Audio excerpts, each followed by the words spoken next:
Clasificación A. Apto para todo público. Salud en su hogar, programa enfocado al tratamiento y prevención de las enfermedades en las diferentes especialidades médicas, como ginecología, obstetricia, cardiología, oncología, traumatología, pediatría, neonatología, gastroenterología, medicina ocupacional, ecosonografía, cirugía y demás especialidades médicas, con la conducción del doctor Patricio Barzallo. Salud en su hogar.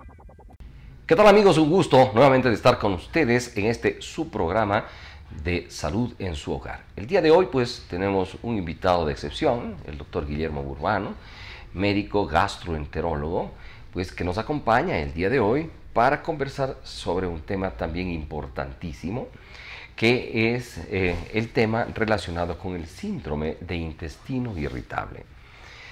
El día de hoy cada vez vamos viendo con mayor frecuencia este síndrome en la consulta médica general, familiar, no se diga en las consultas de especialidades como en el caso de gastroenterología. Pues cada vez un sinnúmero de factores que vamos a conversar con Guillermo, pues determinan que esta patología sea diagnosticada mucho más frecuente y se presente obviamente también con más frecuencia en nuestro medio. Bien, pues Guillermo, un gusto nuevamente que estés con nosotros. Bienvenido. Muchas gracias, apreciado amigo Pato. Nos conocemos tantos años y ha sido y siempre será un motivo de un gran compartir contigo en tantos temas médicos que a su debido momento lo hemos hecho. Efectivamente, hablar de síndrome de intestino irritable, estamos hablando de una epidemia a nivel mundial. Aproximadamente a nivel mundial la estadística es de un 25%. Muy importante, ¿eh? De 100 pacientes, sí, 25 importante. son portadores de intestino irritable. En el país también hay un estudio. Hay un estudio bastante confiable que suma más o menos el 18% de portadores de síndrome de intestino irritable. Esta enfermedad se caracteriza porque hay una interacción entre cerebro e intestino. Cuando uno siente un estímulo a nivel cerebral, Patricio, automáticamente este estímulo viaja a través del sistema nervioso simpático y parasimpático que corre paralelo a la columna y llega a las terminaciones nerviosas específicamente de un órgano que se llama el colon. Ahí las terminaciones nerviosas nos indican si el paciente tiene una alta o baja hipersensibilidad. Hay gente que, por ejemplo, se le cayó un plato en la cocina y ese estímulo puede ser más que suficiente para que el paciente sienta un dolor, una sensación de opresión, un crujido y un lloriqueo, y automáticamente podría acelerar los movimientos intestinales o retardarse. No se diga la muerte de un familiar, no se diga un proceso de ansiedad y de depresión.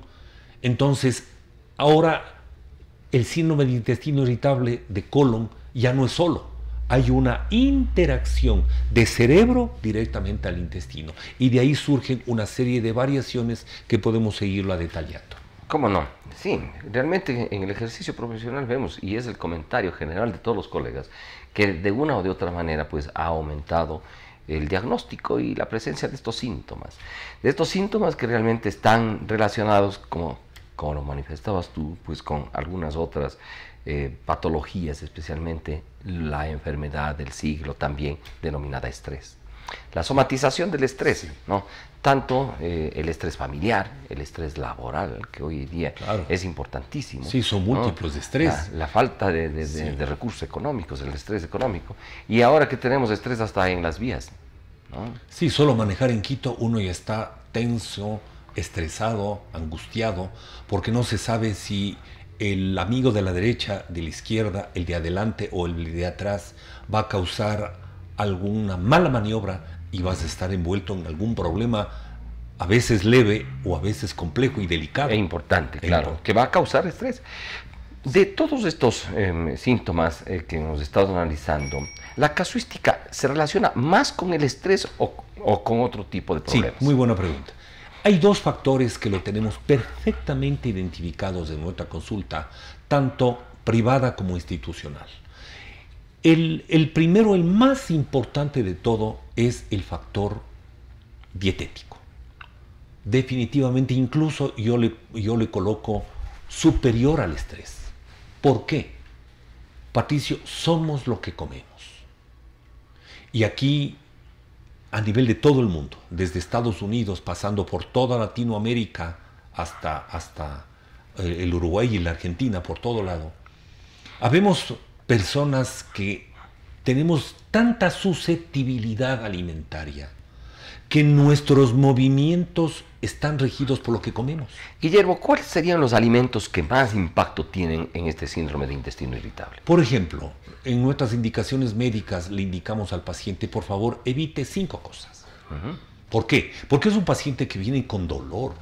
Bueno, tomen nota. Tomen nota, Viene amigos. con dolor abdominal difuso, a veces se localiza en el lado derecho, a veces en el lado medio, a veces en el lado izquierdo. El paciente me dice, doctor, estoy con gastritis.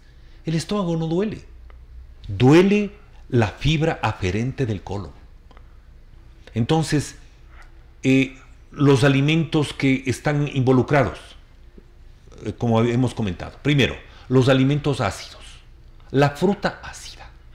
Es un estimulante muy importante para dolor, pero no solamente eso. Embotamiento, lienura, taponamiento, y casi siempre o se va la diarrea, o se va el estreñimiento, o alterna lo uno con lo otro.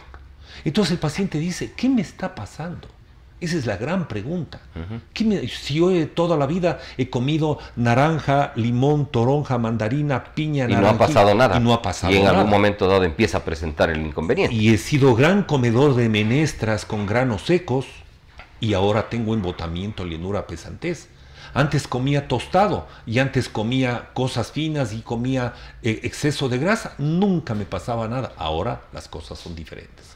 Entonces, el alimento ácido, la grasa inconosa, saturada en exceso, la clásica comida chatarra, es un detonante fundamental para esto. Ya que estamos invadidos de comida chatarra, ¿no? Pero y además, por todo lado, y no sabemos si estamos comiendo realmente comida natural, o plásticos, o simplemente derivados de anilinas, etcétera, colorantes, en fin, un sinnúmero de incluso alergenos que pueden empezar a causar otro tipo de inconvenientes también. Estamos bombardeados totalmente por una incitación a la muy mala alimentación, definitivamente.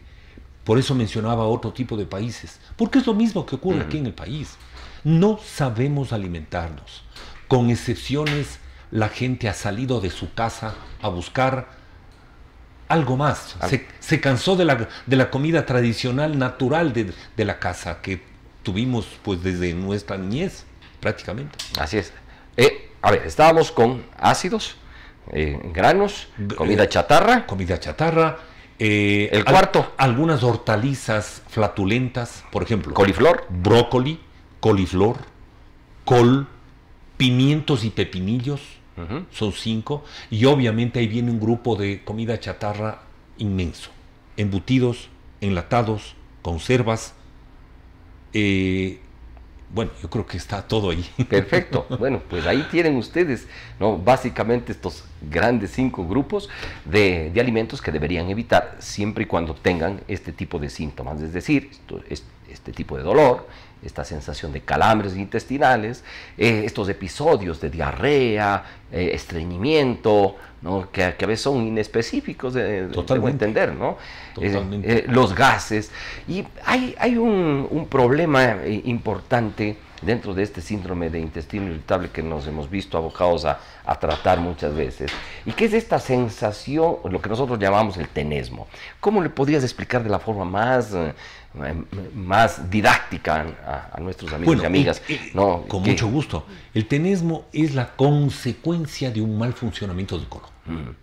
Entonces, un intestino irritado por los alimentos que hemos comentado, y si añadimos a que es un paciente estresado, angustiado, obsesivo, deprimido, compulsivo, obviamente estamos ya con los dos factores etiopatogénicos, que es los malos alimentos y llamémosle con una sola palabra, el estrés. Entonces, el momento en que tenemos estos dos factores, estos son los detonantes de la sintomatología.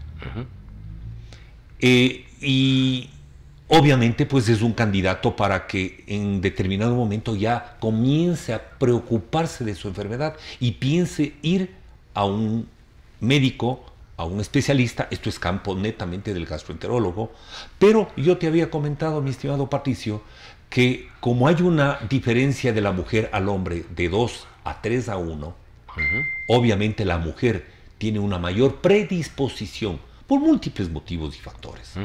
Sobre todo el sistema neurógeno, hay un reflejo colo-uterino que podría hasta estar interrelacionado. Estar totalmente interrelacionado. Y si yo no trato el intestino, genito-urinariamente podría haber una sintomatología muy importante. Dispareunia. Infección de vías urinarias. Infección de vías urinarias, obviamente. Y obviamente necesitamos estar con el ginecólogo permanentemente manejándonos, porque también nos ha pasado ya algunas situaciones. La señorita viene con dolor. Doctor, me duele aquí en el lado derecho, me duele en el lado medio, me duele en el lado izquierdo.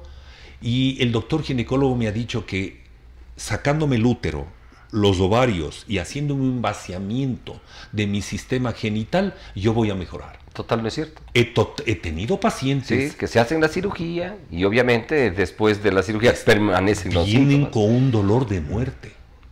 Entonces hay que tomar mucha atención en eso, y tengo casos muy definidos de ginecólogos, de cirujanos, de laparoscopistas, en donde se han atrevido a hacer este tipo de cirugía y el paciente ha ido donde nosotros, ha vuelto con dolor, embotamiento, llenura, gases y alteraciones defecatorias, entre diarrea y estreñimiento. Hay algunas referencias de los pacientes, ¿no?, que entran al baño y no pueden salir porque están tratando realmente de hacer la deposición, o en su defecto porque están con una diarrea incontenible. ¿Qué hacer en estos casos en donde existe, ¿no?, esta agudización de este par de síntomas? Claro, me estaba olvidando comentarte que el tenesmo no es más que ir a defecar. Ya estamos con un intestino irritado. Ir a defecar y cuarto de hora después vuelvo a defecar. 2 horas después, otra vez una bolita, o 3 horas después me sale moco y una evacuación líquida. Eso es un tenesmo. Esas etapas en las cuales a veces se quiere, pero no se puede. Se quiere y no se puede, porque el intestino normalmente es un tubo.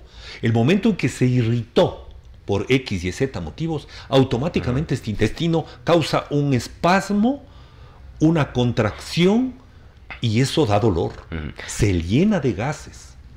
Guillermo, en esta primera parte, para enunciarles y para después conversar en el siguiente, en el siguiente segmento, ¿no?, ¿con qué enfermedades habría que hacer el diagnóstico diferencial? Bueno, con todas las enfermedades que causen dolor. Obviamente, tú como especialista en ginecología, si tú ves una paciente que te viene con dolor y va directamente a tu consultorio, yo creo que vale la pena descartar algo genital. No sé, a nivel de ovarios, a nivel uterino, a nivel de vía urinaria. Habrá algo en vejiga, habrá algo en uréter, no habrá algo pélvico que puede estar dando dolor importante. Entonces habrá que... Enfermedades ginecológicas. Enfermedades ginecológicas, importante. Enfermedades geniturinarias. Enfermedades geniturinarias. ¿Qué es lo que decimos de enfermedades urológicas? Exactamente. ¿No? De ahí viene una serie de enfermedades digestivas que es ya totalmente de mi campo. Algunas ocasiones hay la enfermedad celíaca, que es la intolerancia al trigo, avena, centeno y cebada. Lactosa. Las intolerancias a la lactosa. Todos los que tenemos intestino irritable, Patricio, me incluyo, Todos tenemos intolerancia a la lactosa. Pero qué más de experiencia, ¿no? Pero vamos... Experiencia hasta personal. Totalmente. Y experiencia médica. Pero ahora hay leche deslactosada. Claro, por supuesto. Hay leche de almendra, hay leche de coco, hay leche distinta y diferente a que se le pueda tolerar mejor. La clásica lactosa, le quito la lactosa y el paciente mejora automáticamente. Entonces no necesito obligatoriamente realizar un test de intolerancia a la lactosa. Que ahora me fueron a visitar, le dije, mire, en la experiencia, todos los pacientes con intestino irritable no toleramos a la lactosa y los derivados lácteos. Queso maduro sobre todo, mantequilla, yogur y los derivados de todo lo que es lácteo. Perfecto. Bien, distinguidos amigos, pues vamos a hacer una pequeña pausa y regresamos con más sobre este tema tan interesante que es el síndrome de intestino irritable. Volvemos. Salud en su hogar.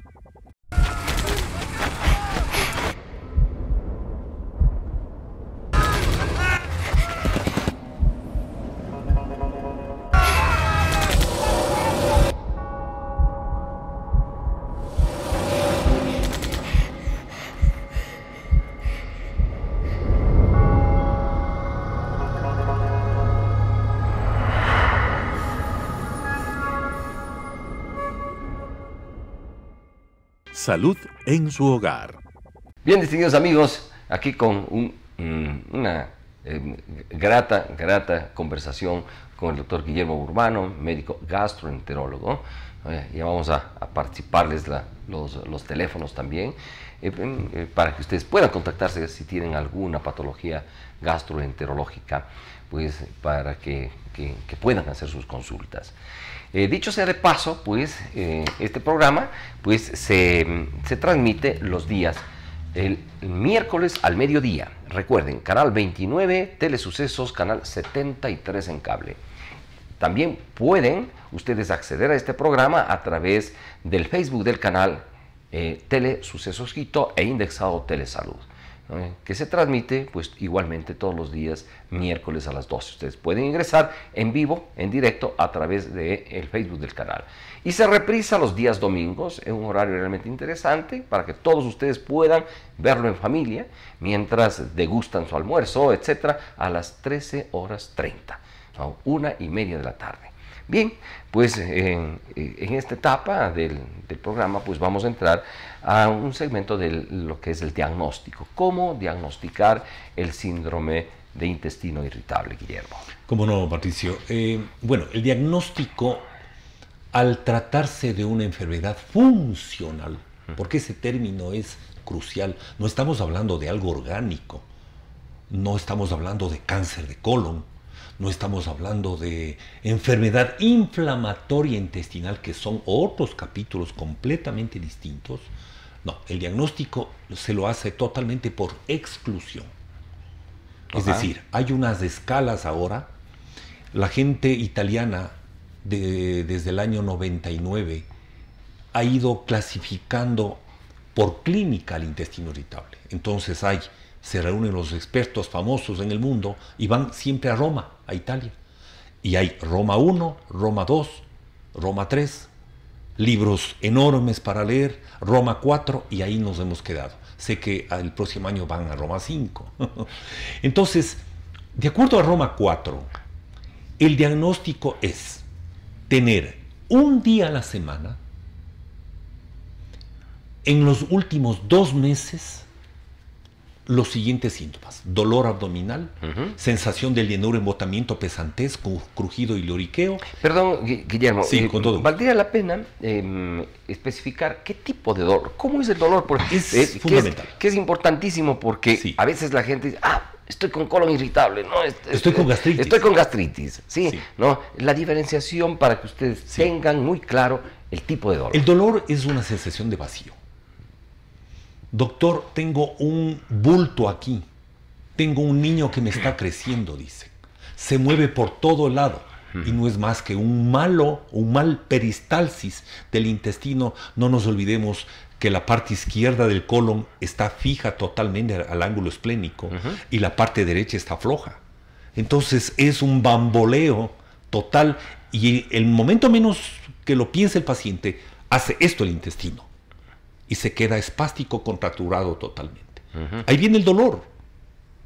Y si viene el dolor y está cerrado el intestino, los gases automáticamente se quedan retenidos. Y el paciente o va a la diarrea o va al estreñimiento.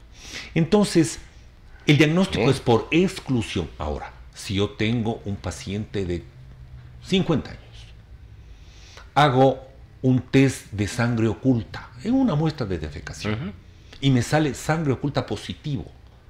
No, pues yo ya abro el abanico y digo, no, cuidado, se me puede pasar algo en el colon y me veo obligado a solicitar un examen colonoscópico del paciente. Lo que una rectosigmoidoscopía. Exactamente. Necesito llamarle a mi amiga, la doctora anestesióloga, realizar un procedimiento colonoscópico con excelentes aparatos que hay ahora y me doy cuenta que esa sangre a lo mejor es de algún pólipo, que todavía es una lesión benigna, o podría encontrarme con un tumor. Claro. Ahora, siempre es importante comentar con nuestros amigos de que estos estudios antes sí eran, entre comillas, terroríficos o de mucho miedo. Así era. ¿No? Especialmente el endoscopio con anestésico local, ¿no? Que hay unos tubos inmensos, ¿no? Ya, y lo mismo el rectoscopio era prácticamente en vivo y en directo, pero hoy y rígidos, realmente y rígidos, ¿no? Entonces los pacientes solían decir que se sienten hasta violados. Sin embargo, hoy realmente los equipos modernos pues tienen múltiples ventajas, y una de ellas específicamente es de que se hace con sedación. Por lo tanto, el paciente no siente absolutamente nada, pues, y permite al médico gastroenterólogo pues hacer un estudio mucho más específico. Bien, avanzando con esto, Guillermo, ¿no? Solamente una acotación, Patricio. Sí, claro. Bueno, la sedación, yo me recuerdo, el gastroenterólogo lo hacíamos. Con el advenimiento de nuevos medicamentos, que ya no es nuestro campo, yo ya le llamo al anestesiólogo. Claro. A una doctora que trabaja muy bien, es la jefa de un servicio de una clínica importante aquí en la ciudad, y ella maneja sus medicamentos. Esto es importante porque también. No es mi campo. Porque a veces se piensa que el médico hace todo, ¿no? Y realmente lo más importante dentro de los procesos estos de diagnóstico y tratamiento, en fin, ¿no? Pues es que existe un equipo médico en cada uno de los servicios, y es así desde este punto de vista integral cómo se tratan a los pacientes, y obviamente cómo los pacientes pues acceden a los múltiples beneficios que tiene la medicina. Caso contrario, pues pueden los pacientes pasar muchos años incluso sin ser tratados adecuadamente, sin ser diagnosticados adecuadamente. Que nos la jugamos. Así es. Es la seguridad del paciente, y ahí pues la doctora anestesióloga tiene su campo, maneja diversos medicamentos que no, repito, no es de mi incumbencia, y yo me dedico a hacer el procedimiento mío y lo resolvemos y lo tratamos sobre la marcha. Perfecto, eso es lo más importante. Bien, además de este tipo de diagnóstico, digámoslo ya, exámenes complementarios, ¿qué otros exámenes recomendarías tú? Aparte del diagnóstico clínico, bueno, obviamente. Todo va a depender de la sintomatología clínica del paciente. Si estamos ante un paciente no asintomático, sino más bien estable en todo aspecto, en todo sentido, se alimenta bien, duerme bien, maneja un estrés totalmente normal, digamos, entre comillas, yo me doy cuenta que el paciente no está presentando un problema de fondo. Bueno, los años así nos lo indican, podemos equivocarnos. Pero si yo veo a un paciente adelgazado, desnutrido, con exámenes alterados, con sangre oculta positivo, yo ya no voy a pensar en síndrome de intestino irritable, voy a pensar en alguna organicidad que está sucediendo. Algo está pasando. ¿Habrá una neoplasia? ¿Habrá un tumor? ¿Habrá algo más? Entonces me tocaría ya profundizar mucho más y despojarme del síndrome de intestino irritable y abordar lo que el paciente está presentando. Claro, pues, mandatoria la clínica. Mandatoria la clínica no puede pasar por alto bajo ningún punto de vista. Y en ninguna otra especialidad. Por eso que siempre cuando estamos en calidad de docentes, siempre nuestros alumnos les estamos insistiendo, de que los diagnósticos no son del laboratorio, los diagnósticos son clínicos y los exámenes de laboratorio son complementarios que nos permiten confirmar un diagnóstico clínico. Esto es real, así es. Ahora bien, el tratamiento, Guillermo, ¿qué va a ser la inquietud específica y que va a ser la gota o la pepa, como dicen dentro de nuestros amigos, ¿no? Porque a veces se piensa que los tratamientos son muy complicados y pueden ser muy sencillos y muy prácticos. Definitivamente tenemos que etiquetarle al paciente como un paciente funcional. O sea, el paciente no puede tener una enfermedad orgánica porque eso no es intestino irritable, es otra enfermedad de otro tipo de manejo y abordaje. Perfecto. Entonces, una vez que llegamos al paciente funcional, en donde exámenes básicos y el aspecto clínico del paciente así lo amerita, entonces, lo primero que manifestamos es, a ver, ¿qué está comiendo como factor detonante de su sintomatología? Doctor, sabe que yo voy a la esquina y me como a las 10, 11 de la mañana un sándwich de pernil y eso un día. El otro día me como cosas finas y termino en los cueros de por aquí y voy y me como una hamburguesa en la tarde. Bueno, ¿qué tipo de alimentación estamos? Entre paréntesis, Guillermo, ¿no? Hemos podido observar, y ustedes también, distintos amigos, que en muchas esquinas existen unos carritos de venta de aguas milagrosas, sábila, etcétera. ¿Qué tan importante, qué efecto tiene? ¿Tiene alguna circunstancia es un especial placebo, o no? Es un placebo, absolutamente. Y yo dudo las condiciones higiénicas sanitarias, cómo va a ser preparado. Yo he visto cómo lo mezclan a la sábila y el agüita de llantén y otras variedades que habrá que tener mucho cuidado. Realmente Perfecto.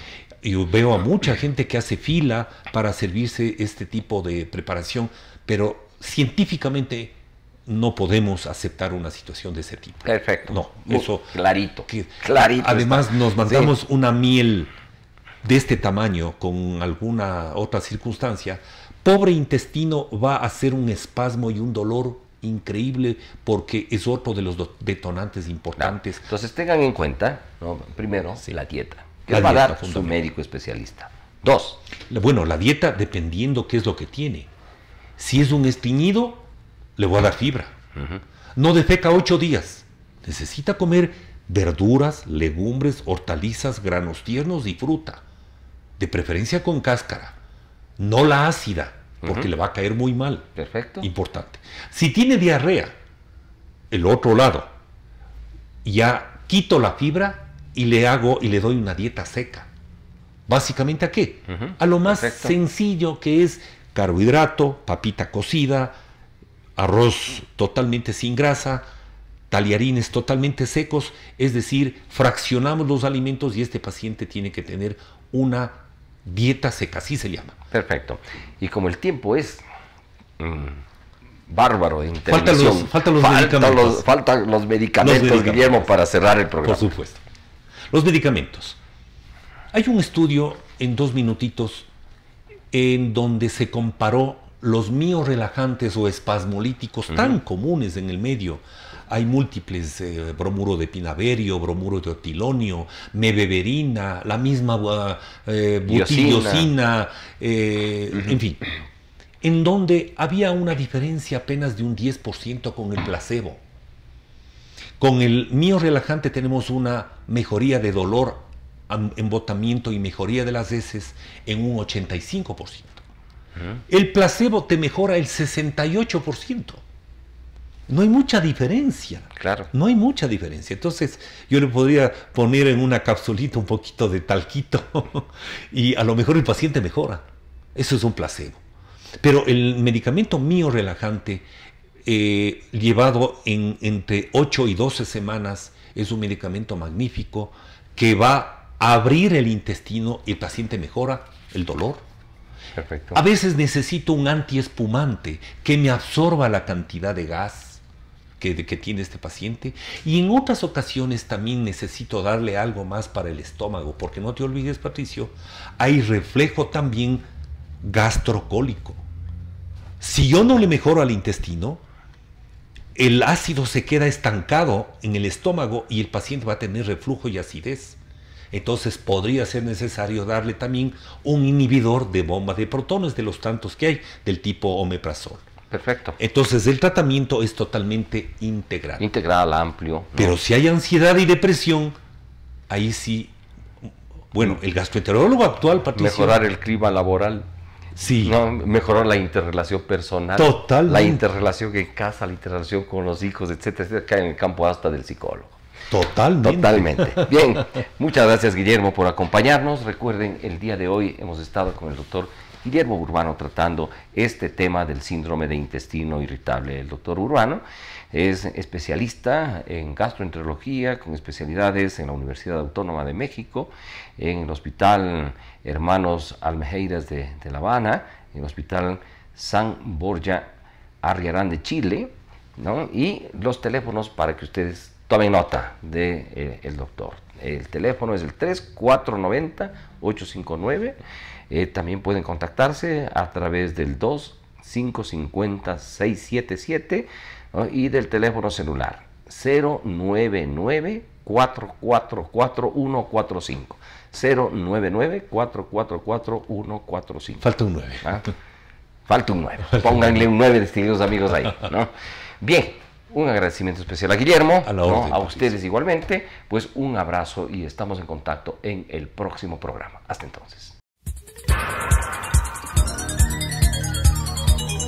Las opiniones vertidas en este espacio por la producción y dirección del programa son de exclusiva responsabilidad de sus autores y de quienes intervienen en ellos.